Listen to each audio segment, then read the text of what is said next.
Hello students, welcome back to Maths Planet. Today we are going to solve questions of exercise 9.1 from class 8th. We are taking the questions from Viva publication and the chapter name is ratio and proportion. In some books it is mentioned as direct and inverse proportion also. Okay. In Viva education the chapter name is direct and inverse proportion. So let's go through the questions.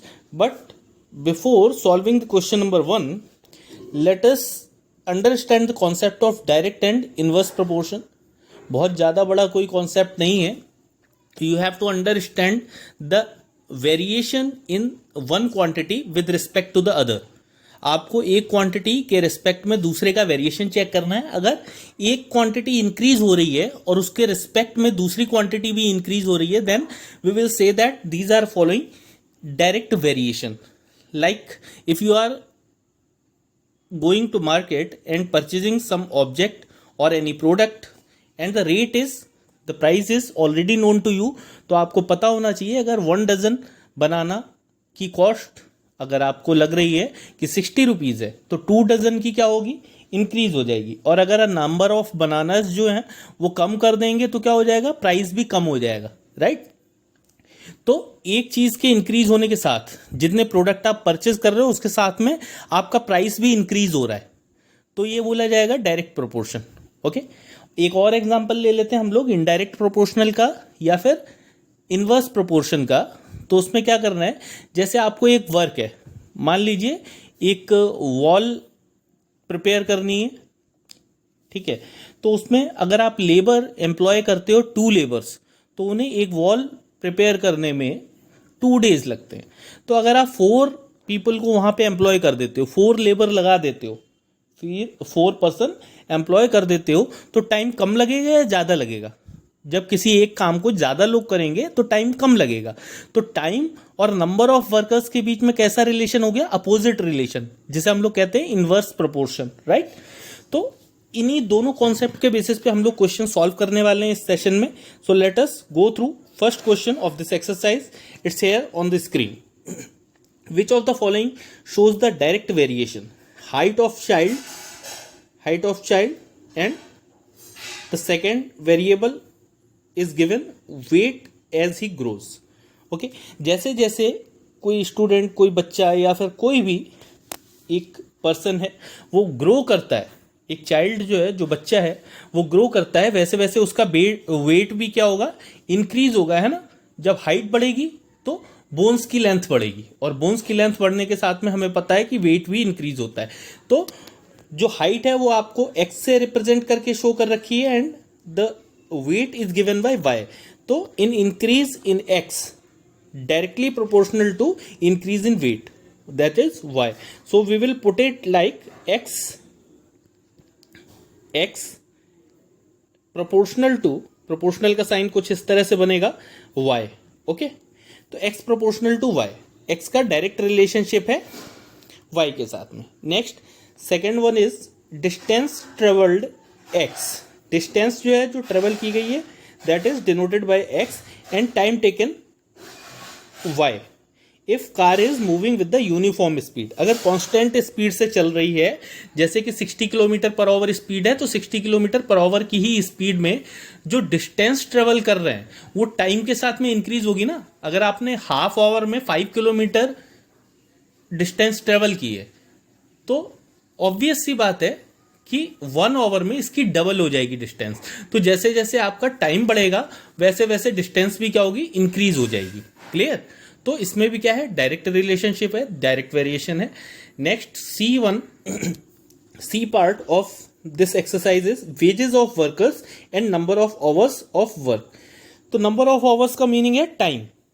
तो अगर कोई worker है या labour है या employ है, अगर उसके नंबर ऑफ आवर्स इंक्रीज हो रहे हैं, वो ज़्यादा देर तक काम कर रहा है, तो उसके वेजेस का मतलब क्या है, उसकी सैलरी या फिर डेली वेजेस जो भी उसे उसके काम के बदले में पैसे मिल रहे हैं वो ज़्यादा मिलेंगे ना.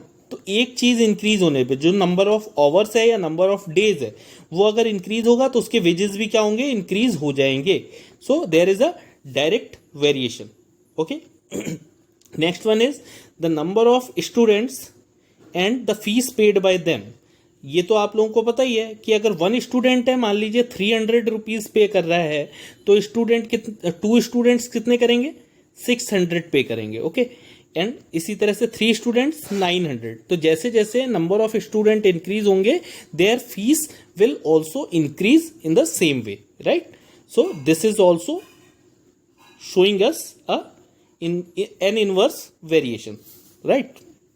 So now we can go through part number 4, number of rainy days and the amount of rainfall those days. Okay, number of rainy days and the amount of rainfall. मान लीजिए एक दिन में कुछ अमाउंट हो रही है बारिश की, ठीक है, और अगर 2 डेज तक बारिश होती रहती है तो वो रेनफॉल की अमाउंट जो है वो बढ़ जाएगी ना, ठीक है। और अगर 3 डेज तक बारिश होती है तो भी अमाउंट बढ़ जाएगी, क्योंकि वाटर इंक्रीज हो जाएगा, वाटर लेवल इंक्रीज होगा। तो जितना वाटर ज़्यादा एक्सेस में हम लोगों का रेनफॉल होगा, वही हम लोगों का क्या है, रिलेशन को शो करेगा। नंबर ऑफ डेज जैसे जैसे इंक्रीज होंगे, वैसे ही वैसे हम लोगों का अमाउंट ऑफ रेनफॉल भी इंक्रीज हो रहा है। So all these relations are showing direct variation. Okay, I hope you are able to understand it. Now take second question. In which of the following x is direct variation with y? Okay, x is in direct variation with y. y के साथ में यहाँ पे कौन कौन से part में x directly very कर रहा है? ओके, तो देखिए फर्स्ट वाले पार्ट में हम लोगों का क्या है, y है 15 एंड x है 5। ओके, तो इन दोनों के बीच में अगर रिलेशन निकालना है तो इन दोनों का रेशियो फाइंड आउट करना होगा। ओके, तो x का वेरिएशन देखना है हमें, तो x को क्या रखना है, ऊपर रखना है, और y को कहाँ रखना है, नीचे रखना है। ओके, इन्हें जब सॉल्व करेंगे 5 1 जा 5 एंड 5 3 जा 15, फाइनल आंसर हमारा आया 1/3। ओके, इसी तरह से जो हम लोग देखेंगे नेक्स्ट वैल्यू, x की वैल्यू है 8, यहाँ से हम लोगों ने ली है, और y की वैल्यू है 24, तो इसके डिनोमिनेटर में क्या रहेगा, 24 रहेगा। Again when we solve it, 8 1 जा 8, 8 3 जा 24। ओके, तो 1/3, again we got the ratio of 1/3। Here 9/27, 9 1 जा 9 and 9 2 जा 9 3 जा 27. So there is also a relation of 1/3. When we get the same result, okay, when we get the same result in this type of question, then we can say that it is following direct variation. Clear? x और y का variation हर बार साथ के साथ increase हो रहा है। जैसे जैसे आप देखेंगे x की वैल्यू इंक्रीज हो रही है, वैसे वैसे y की वैल्यू भी इंक्रीज हो रही है। तो आप लोगों को पता चल गया कि x की वैल्यू के इंक्रीज होने के साथ y की वैल्यू इंक्रीज हो रही है। So here it is following the direct variation. Now go through the second part of this question, that is 8/2, 8/2, it will provide us 8/2 when we are going to solve it, 4/1, or we can directly note it as 4। 16/4 जब इसे solve करेंगे तो 4 1 जा 4 and 4 4 जा 16, फिर से हम लोगों को 4/1 मिल गया। Again when we solve the third values, 5 1 जा 5 एंड 5 4 जा 20, तो ये भी क्या हो जाते हैं, ये हम लोगों के डायरेक्ट वेरिएशन को शो कर रहे हैं। So in the same way, these two parts are showing direct variation to us. Okay, so let us go through question number 3. Solution is here on the screen. Third question is, if you have book, then you will see it in your book that in third question you have to fill the direct variation values and indirect variation values. Okay, so we have already solved question number 1 and 2. I hope you will be able to understand the concept of direct and inverse proportion, and you can solve question number 3 as your homework.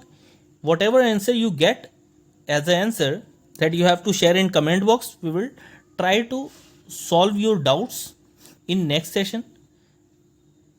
Now move to question number 4. Question number 4, that would be in your book. This is a word problem. Vicky bought 15 notebooks for ₹240. Okay, अब आपको सबसे पहले तो इस type के question में ये देखना होता है कि वेरिएबल जो है वो कौन कौन से लेने हैं आपको. तो एक तो नोटबुक की बात हो रही है, ठीक है. तो नंबर ऑफ नोटबुक्स हम लोगों ने एक वेरिएबल ले लिया है, और जो उसके लिए पेमेंट हुआ है that is money paid for that, इसे ले रही है सेकंड वेरिएबल में. तो आपको यहां पे दिख भी रहा है, ये मनी का एक वेरिएबल ले लिया है और नंबर ऑफ बुक्स का सेकंड वेरिएबल ले लिया है. यस, इसके लिए आप फ्री हो कि किसी को भी पहले ले सकते हो. अगर आप चाहो तो नंबर ऑफ नोटबुक्स को पहले ले सकते हो और मनी को बाद में ले सकते हो. Okay, there will be no effect on your result. Okay, Vicky ने सबसे पहले 15 नोटबुक्स ली हैं and he paid ₹240 for that. How much notebooks can he buy with ₹160? अगर उसके पास रुपीज, तो रुपीज अगर दे रखे हैं तो वो मनी वाले कॉलम में लिखने पड़ेंगे हमें. तो उसे कितनी बुक्स या नोटबुक्स जो भी हैं वो उसे मिल जाएंगी. तो ये तो हम लोगों से क्वेश्चन में पूछा गया, तो जो हमसे क्वेश्चन में पूछा जाता है हम उसके प्लेस पे क्या ले लेते हैं, एक वेरिएबल ले लेते हैं. Okay, let us assume that we और the person mentioned in the question is Vicky. Vicky will get X notebooks in exchange of ₹160. Okay, 160 rupees के एवज में उसे क्या मिलेंगी, X नोटबुक्स मिलेंगी.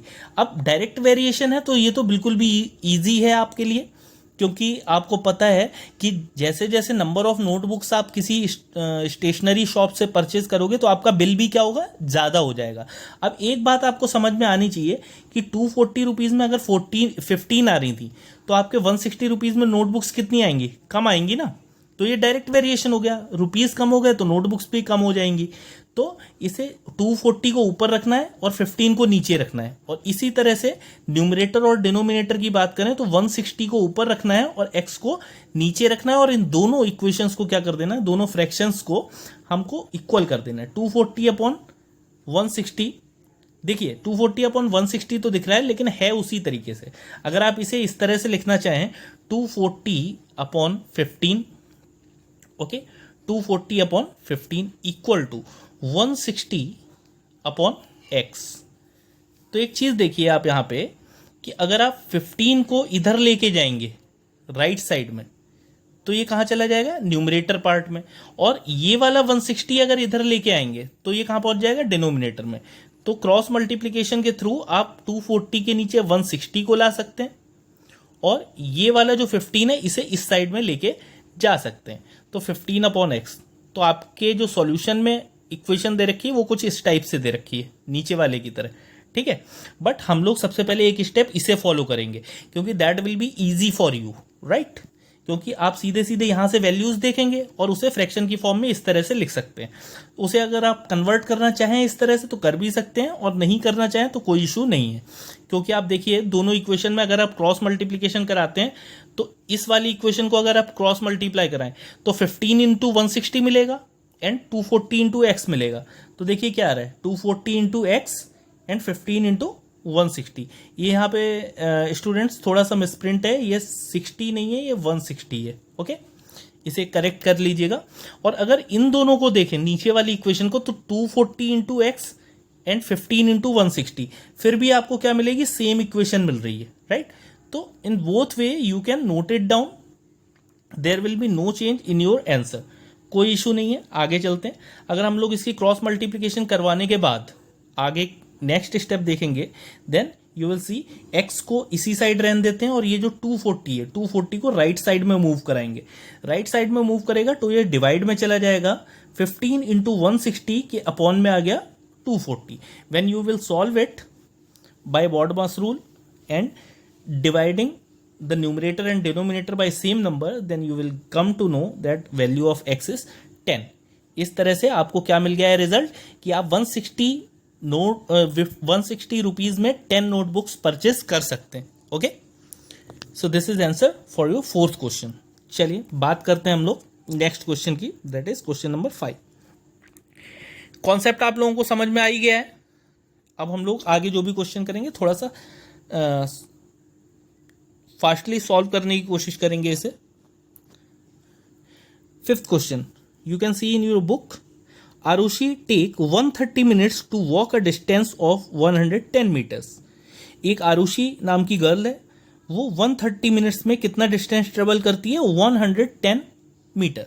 तो हम लोगों ने टाइम टेकन यहाँ पे ले लिया है एक वेरिएबल, और एक ले लिया डिस्टेंस कवर्ड, क्योंकि इन्हीं दोनों चीज़ों की बात हो रही है। तो 130 मिनट्स जब लगते हैं तो क्या है, ये 110 मीटर ट्रेवल करती है। आगे पूछा गया क्वेश्चन में, how much time she will take when she walks 275 metres. तो सेकेंड डेटा जो दे रखा है वो आपको 275 मीटर दे रखा है, बट टाइम नहीं दे रखा है। तो टाइम नहीं दे रखा है, that you have to find कि कितना टाइम लगेगा। अब इसी क्वेश्चन को बेटा ऐसे भी पूछ सकता था कि Arushi takes 130 minute to travel 110 metres, so to cover 250 minutes how much, sorry, in 250 minutes how much distance she will travel. तो यहां पे आपका क्या होता, टाइम दिया हुआ होता और डिस्टेंस पूछी गई थी, तो भी आपको सेम वेरिएशन को फॉलो करना होता। Okay, so you already know that we have to write it as 130 upon 110 because it is a direct variation। 110 यहाँ पे पुट कर देते हैं, एंड सेकेंड साइड में हमें क्या करना है, x अपॉन 275 पुट कर देना है। और जब आप x को यहीं पे रहने देंगे और 275 को इधर लेके आएंगे तो क्या होगा, 275 की मल्टीप्लाई हो जाएगी, तो हमें रिजल्ट मिलेगा 275 यहाँ पे multiplied by 130 upon 110। Complete solution you will see in the next slide।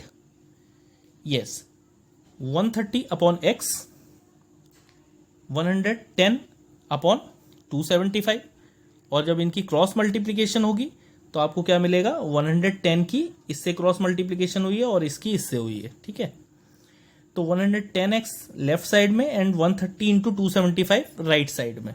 Final result वही दिख रहा है हम लोगों को, x equal to 130 into 275 upon 110। When you will solve this fraction then the value of x will be 325 and you were asked that how much time she will take, तो 325 minutes लिखे जाएंगे। ओके, तो 325 minutes लगेंगे उसे 275 metre cover करने में। Now move to next question, question number 6 here on the screen। Question 6 is, a train is moving at an average speed of 70 kilometre per hour. एक train है जो 70 किलोमीटर पर आवर की speed से चल रही है। How much distance will it cover in 25 minutes. तो इसमें इन्होंने डायरेक्ट दो वेरिएबल नहीं दिए, उसने कहा है 70 kilometre per hour, 70 kilometre per hour. That means अगर इसकी बात की जाए तो 70 तो किलोमीटर हो गए, और पर आवर का मीनिंग क्या हुआ, 1 आवर की डिस्टेंस दे रखी है। ठीक है, 1 आवर में कितना ट्रेवल करेगा, 70 किलोमीटर। तो डिस्टेंस हमारी हो गई है 70 and time taken is 60 minutes. तो 60 मिनट्स में हमने 70 किलोमीटर ट्रेवल किया and he is asking that how much distance will it cover in 25 minutes. तो नेक्स्ट टाइम हम लोगों को मिनट्स लेने हैं 25 एंड डिस्टेंस फाइंड आउट करनी है। क्लियर, तो इसे हम लोग जैसे प्रीवियस क्वेश्चन में किया था वैसे ही कर सकते हैं। तो 70 अपॉन 60, एक स्टेप एक्स्ट्रा हम लोग ऐड कर लेते हैं, 70 upon 60 is equal to x upon 25। अगर इस वाले स्टेप के थ्रू आप सॉल्व करेंगे तो ये 25 इधर पहुंच जाएगा जंप करके मल्टीप्लाई में। तो फाइनल रिजल्ट हमें क्या मिलेगा, 25 multiply by 17, sorry 25 multiply by 70 upon 60, right. तो देखिए यहां पे आपको यही मिल रहा है, x is equal to 25 multiply by 70 upon 60। जब इसे आप सॉल्व करेंगे then you will get an answer in decimal that is 29.17 kilometre. That means 25 minutes में कितनी डिस्टेंस ट्रेवल हो जाएगी, 29.17 किलोमीटर। अब इसे अगर आप आंसर के लिए ये पूछा जाता है कि मीटर में आंसर दीजिए, then you can convert it in metres also, right. So this is how you will solve question number 6. Now we are moving to question number 7. Here solution is on your screen. You can check the question in your book. On a particular day, किसी particular दिन में $150 are worth 7,425 rupees. क्योंकि dollar की जो value होती है, आप लोगों में से कुछ को पता भी होगा, नहीं पता है तो सुन लीजिए, डॉलर की वैल्यू जो है वो इंटरनेशनल मार्केट के अकॉर्डिंग रुपीज़ में चेंज होती रहती है, ठीक है।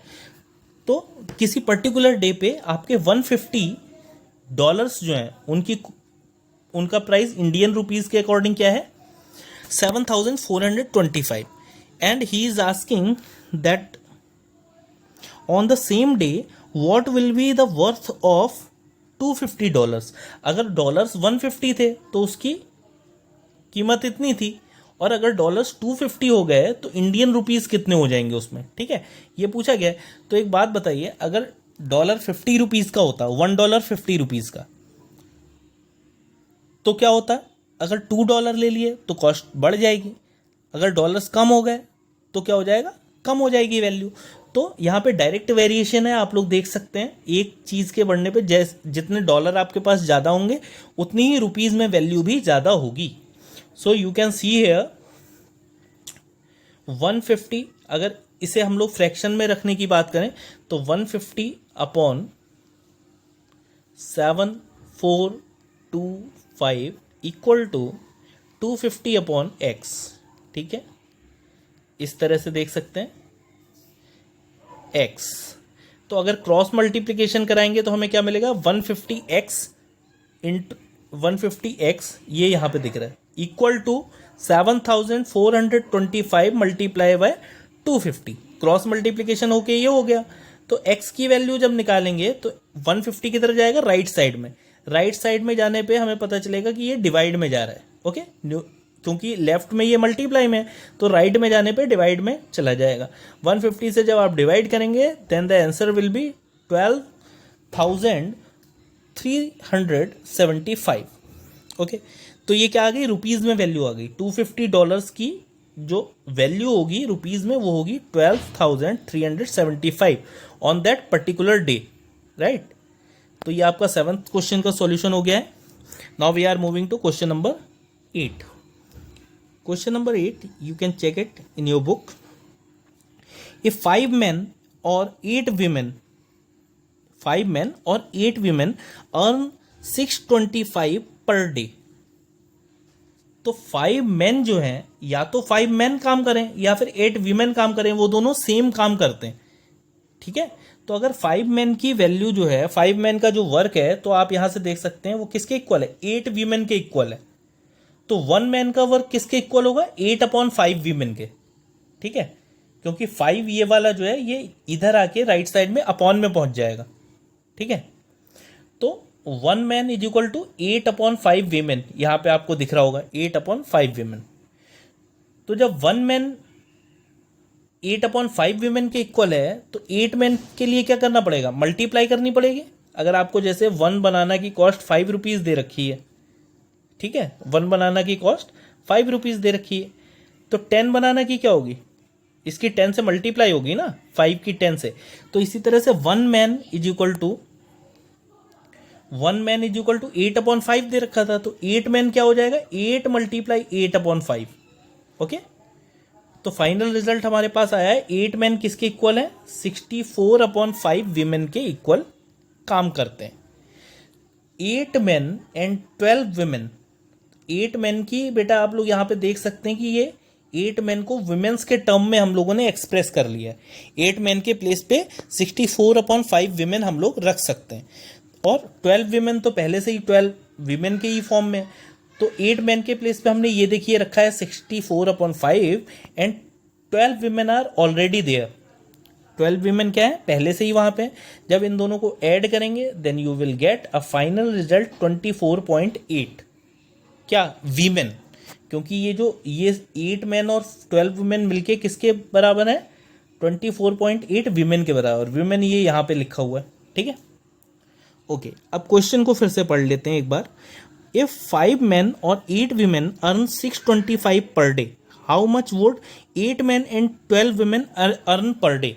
तो अगर इसको लास्ट क्वेश्चंस, प्रीवियस क्वेश्चंस की तरह हम लोग टेबल बना के एक्सप्रेस करें, that will be much clearer. यहाँ पे क्या आ जाएगा, विमेन विमेन को W से एक्सप्रेस कर देते हैं एंड यहाँ पे क्या आ जाएगा हम लोगों का मनी, मनी को M से कर देते हैं। ठीक, तो फर्स्ट कंडीशन में गिवन था 8 women and 5 main earn 625 per day. 625 हमारा मनी था फर्स्ट कंडीशन में, ठीक है। 625 क्या था, तो 625 हमारे कितने विमेन अर्न कर रहे थे, 8 विमेन अर्न कर रहे थे। Now the total women are converted are 24.8, sorry इसे दोबारा से नोट कर देते हैं हम लोग, 24.8 ये तो विमेन निकल के आ गई हमारी। अब कितना मनी अर्न करेंगे दैट विल बी एक्स, जैसे प्रीवियस क्वेश्चंस में हम लोग करते आए हैं। अब क्या करना है, 8 और x की मल्टीप्लाई कराते थे, क्रॉस मल्टीप्लाई, और 625 और 24.8 की क्रॉस मल्टीप्लाई होगी। तो नेक्स्ट स्लाइड में देखते हैं किस तरह से आंसर आएगा। देखिए वही जो हम लोगों ने लिखा था, 8 विमेन 625 रुपीज़ अर्न कर रही हैं, तो 24.8 विमेन कितना मनी अर्न करेंगी ये पूछा गया है, तो उसे ले लेते हैं x। तो 8 की x से मल्टीप्लाई और इस वाले नंबर की 625 से मल्टीप्लाई, तो क्रॉस मल्टीप्लिकेशन में मिलेगा 8x is equal to this one. 8 को हम लोग राइट साइड में लेके आएंगे तो डिनोमिनेटर में पहुंच गया है, and when you calculate the amount x will be equal to 1937। Okay, तो per day 8 man and 12 women मिलके इतना मनी अर्न कर लेंगे। नेक्स्ट क्वेश्चन देखते हैं, question number 9। Question number 9 is a worker is paid 240 rupees for 5 days work. तो number of days जो है वो कितने हैं, 5 हैं। 5 डेज के लिए उसे कितना मनी मिलता है, 240 रुपीज। तो मैंने पहले भी बताया था आप नंबर ऑफ डेज को ऊपर ले सकते हो और इनकम को नीचे ले सकते हो, नो इश्यूज आर देयर, आपको सेम रिजल्ट मिलेगा। तो इन्होंने मनी को ऊपर ले लिया है और नंबर ऑफ डेज वर्कड को नीचे ले लिया है, ठीक है। सो number of days are 5 and rupees earned are 240. Now it is asked in the question, if his total income is 1008 rupees, अगर उसने टोटल इनकम जो उसका पेमेंट हुआ है वो 1008 रुपीज़ का हुआ है, तो उसने कितने दिन काम किया था, ठीक है, how many days he worked. तो x की वैल्यू हम लोगों को फाइंड आउट करनी है इस तरह से, ठीक है। x की वैल्यू देखते हैं क्या आएगी। तो आप लोगों ने पीछे भी प्रोसेस में देखा है, क्योंकि ये डायरेक्ट वेरिएशन शो कर रहा है। नंबर ऑफ डेज, जितने नंबर ऑफ डेज इंक्रीज होंगे आपकी सैलरी इंक्रीज होगी ना, जितने नंबर ऑफ डेज कम होंगे उतनी सैलरी कम होगी, तो डायरेक्ट वेरिएशन हो गया। अब यहीं से टेबल में से ही देख के आप लोग देख सकते हैं 240 इंटू एक्स करना है हमें, तो ये देखिए ये आ गया है 240 इंटू एक्स, और 5 इंटू 1008 करना है, तो ये आ गया हमारा राइट साइड में। दोनों चीज़ों को इक्वल रखते हैं, and when 240 will move to this side, right side, then it will kept in denominator part, that is in divide. तो जब इसे डिवाइड करेंगे तो हम लोगों को रिजल्ट मिल जाएगा 21 डेज की फॉर्म में। ओके, तो ये तो हो गया है हम लोगों का 9th question. Now the 10th question of this session is here on the screen. The amount of extension in an electric string, sorry, in elastic string is directly variation with the weight hung on it. तो मैं आपको question explain कर देता हूँ। The amount of extension in the elastic string, एक elastic wire है, elastic मतलब जिसे हम स्ट्रेच कर सकते हैं, खींच सकते हैं। तो इस वायर पे जितना वेट आप पुट करोगे उतना ही तो ज़्यादा खींचेगा, जितना वेट ज़्यादा होगा उतना ही स्ट्रिंग क्या होगा, ज़्यादा स्ट्रेच होगा, ठीक है। तो इस तरह का कुछ क्वेश्चन दे रखा है, and the data given is if weight of 250 gram produces an extension of 3.5 centimetre. मान लीजिए इस तरह का कुछ फिगर है, ये स्ट्रिंग का मतलब धागा या कोई भी वायर, तो इसके ऊपर अगर आप अभी ये स्ट्रेच हो सकता है जैसे रबर स्ट्रेच होती है, तो इस पर अभी तो ये ऐसे ही लटक रहा है, अगर इस पर आप वेट रख दो 250 ग्राम का, तो ये क्या होगा, ये इसे स्ट्रेच करेगा ना, और ये वाला वेट यहाँ से कहाँ पहुँच जाएगा, यहाँ पहुँच जाएगा खींचने के बाद। तो ये जो डिस्टेंस खींच रही है वो आपकी कितनी है, 3.5।